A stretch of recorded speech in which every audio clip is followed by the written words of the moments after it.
They mocked him the day he arrived at the garrison. The winter air had rolled down from the northern steppes, biting through the gaps between the timber walls, but Cadet Arlan Haider felt a different cold, one that came not from the wind, but from the eyes of the men who stared at the strange contraption strapped to his back. It looked absurd, even laughable, a long wooden frame reinforced with bronze ribs, a curved iron limb, and, most ridiculous of all, 3 cylindrical tubes attached beneath the stock, bound with leather straps. The tubes shimmered faintly in the torchlight, sealed with wax and etched with symbols that only Arlan seemed to recognize. Men snickered. Officers glanced up with raised brows. Someone muttered, "The boy brought a toy." A burst of laughter spread through the courtyard like wildfire. Arlan pretended not to hear. He was used to the jokes.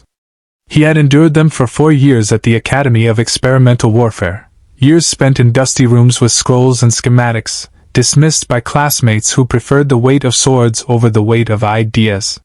He had survived on sheer determination, driven by a dream he barely dared to speak aloud, that the future of battle would not belong to muscle and steel alone, but to the mind. His father had believed it too. And his father had died proving it. Arlan tightened the strap across his chest and stepped forward. The garrison commander, Captain Rayner, waited at the end of the courtyard, arms crossed over his broad chest, eyes unblinking. He was a veteran of the great border wars, a man carved from stone and scar tissue. He glanced once at the strange weapon and exhaled sharply through his nose. "You're the Academy's new assignment?" Rayner asked. "Yes, sir," Arlan replied, standing straight. "Cadet Arlan Haider. Specialization, incendiary propulsion and mechanical archery systems." Someone in the lineup snorted. "Incendiary what?" "I think he means fireworks." Another whispered loudly. Rayner didn't smile. He didn't need to. His silence was enough to make the men go quiet. He looked Arlan over like a blacksmith appraising a cracked blade. "You were sent to assist our archers," Rayner said finally. "I hope that contraption of yours shoots more than smoke." Arlan kept his chin up. "Sir, if deployed correctly, the fire arrow crossbow can." Yes, Rayner waved dismissively. "Save your pitch. We're already short on men. If you can hit something, good. If not, stay out of the way." Arlan swallowed hard but nodded. He walked toward the weapons rack, aware of the whispers following him. He heard words like madman, alchemist, failure. But the harshest of all was the familiar one. Just like his father. He gripped the crossbow tighter. Evening fell, and the garrison returned to routine.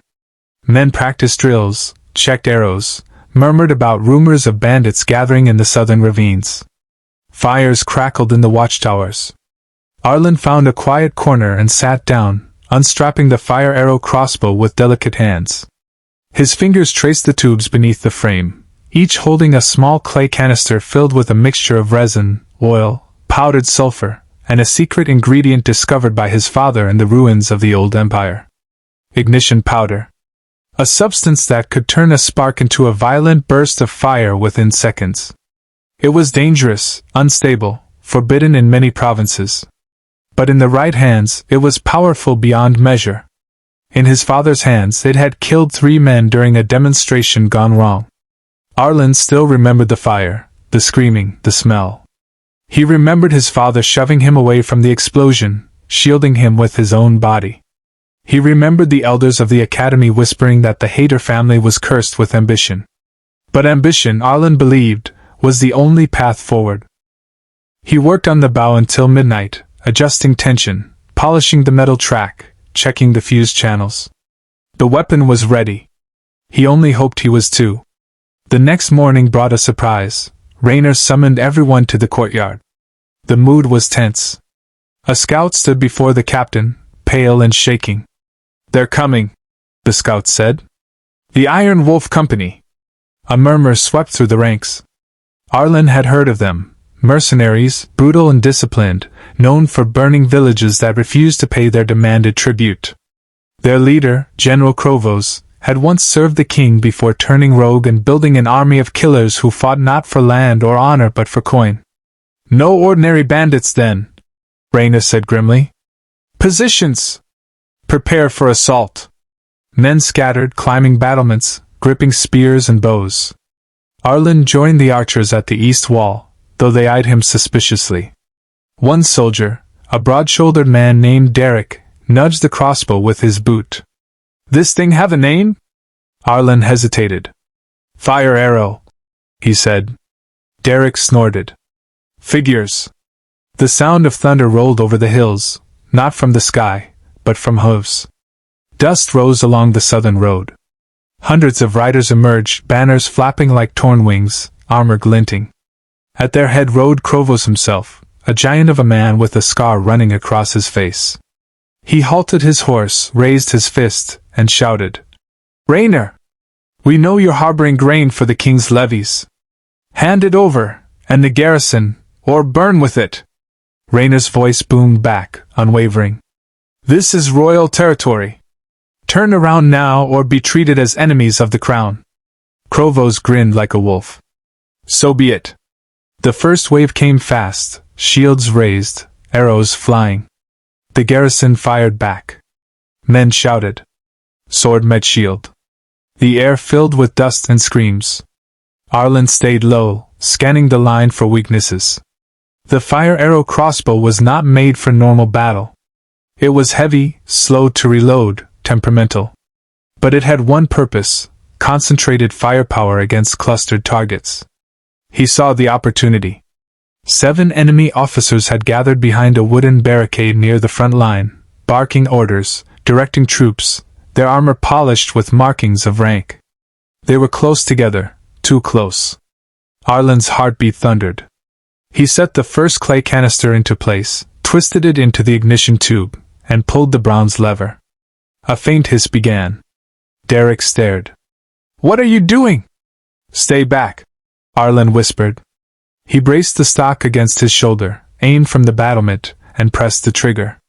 The bolt shot out with a metallic snap, but instead of a normal arrow's straight flight, this one carried a trailing ember along a thin fuse.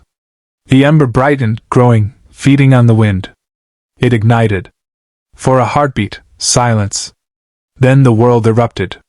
The bolt exploded into a spray of liquid fire the moment it struck the ground near the officers, splashing across them, coating their armor, their skin. Ignition powder reacted on contact with air, turning the fiery droplets into roaring tongues of flame that burned hotter than any torch. 7 officers screamed. They stumbled, thrashed, collapsed. Flames consumed them in seconds. Their armor melted to their bodies. Their commands died in crackling fire. Panic rippled through the Iron Wolf ranks. Even Krovos jerked back in shock. The garrison froze too, not in fear, but in disbelief. Derek whispered, Holy gods! Someone shouted. What was that? Arlan didn't celebrate. He simply reloaded. The next wave of mercenaries hesitated, shaken by the sudden inferno. Rayner saw it instantly and roared. Push them! Archers, fire! Men, forward! Arlan fired again. Another burst of flame arced down, scattering soldiers. A third shot hit a cluster of shield-bearers, turning their formation into chaos. The fire arrow crossbow roared like a beast with each burst, and the battlefield lit up with streaks of burning oil. The Iron Wolf Company faltered. But Krovos was not a man easily broken.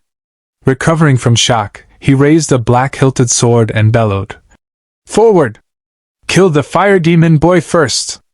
Arlan's blood froze. Mercenaries charged toward the east wall, eyes locked on him. He hurried to reload, but the 4th canister jammed. He tugged it. It jammed worse. Come on, he whispered, fingers trembling. Derek grabbed him and yanked him away as arrows hit the parapet. Forget it! They're coming! Arlan fell back, dragging the crossbow with him. The mercenaries reached the wall, ladder slamming against stone. Men shouted, grappled, stabbed. Rayner's sword danced like lightning among them, but more climbed every second. Arlan ducked behind a crate, desperately prying the jammed canister free. Sweat burned his eyes. His breathing turned ragged. Images of his father flashed, burning, screaming, reaching for him. The same weapon had killed him. What if it killed Arlan too? No, he thought. Not today. He pushed harder, and the canister snapped into place. He stood, aimed at the ladder where mercenaries poured over the edge like insects. The shot fired. The ladder erupted in a blossom of fire. Men fell, shrieking, bodies twisting in the flames as they crashed onto those below. The entire left flank descended into confusion. Raynor caught the moment. "Haider! Cover the gate!" Arlan sprinted, crossbow heavy but alive in his hands. He reached the central battlement just as the main force began battering the gate with a ram. He loaded the largest canister, the one he had never tested. His father had called it the sun.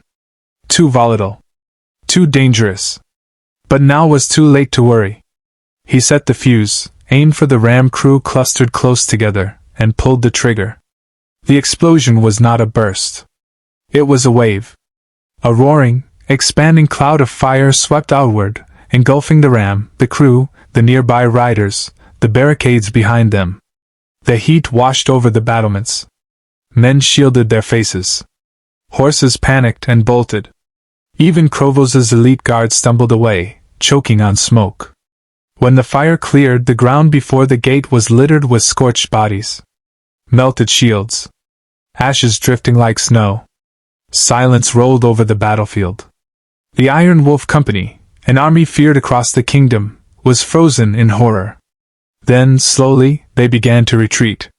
Krovos glared at the garrison, eyes burning with rage, but even he knew the battle was lost. He turned his horse, signaled a retreat, and vanished into the smoke with what remained of his men. Raynor stood at the battlement, chest heaving, watching them flee. Only when the dust settled did he turn to Arlan. The commander's face was unreadable.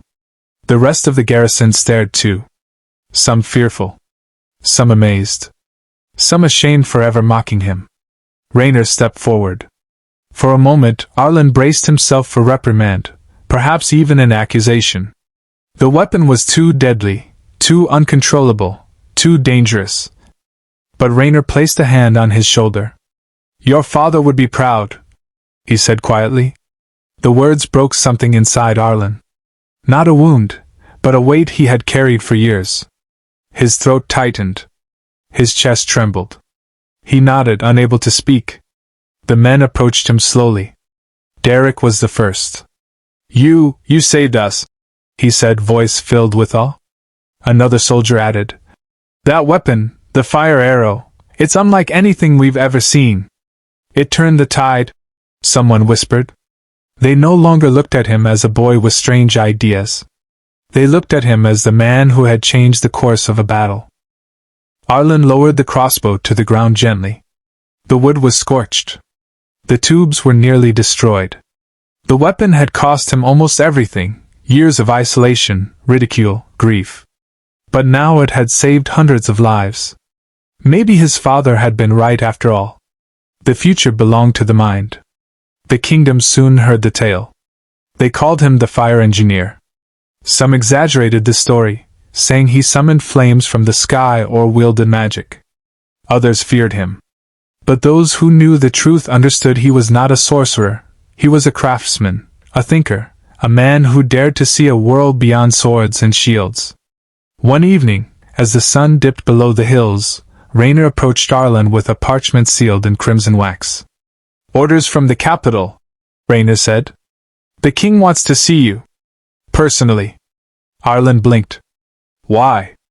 Raynor smirked. "Because you, Cadet Haider, have changed the rules of war." Arlan looked at the fire arrow crossbow resting beside him. Burnt, battered, but still whole. He picked it up.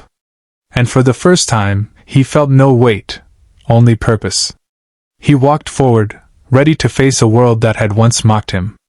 Ready to build the future. Ready to ignite it.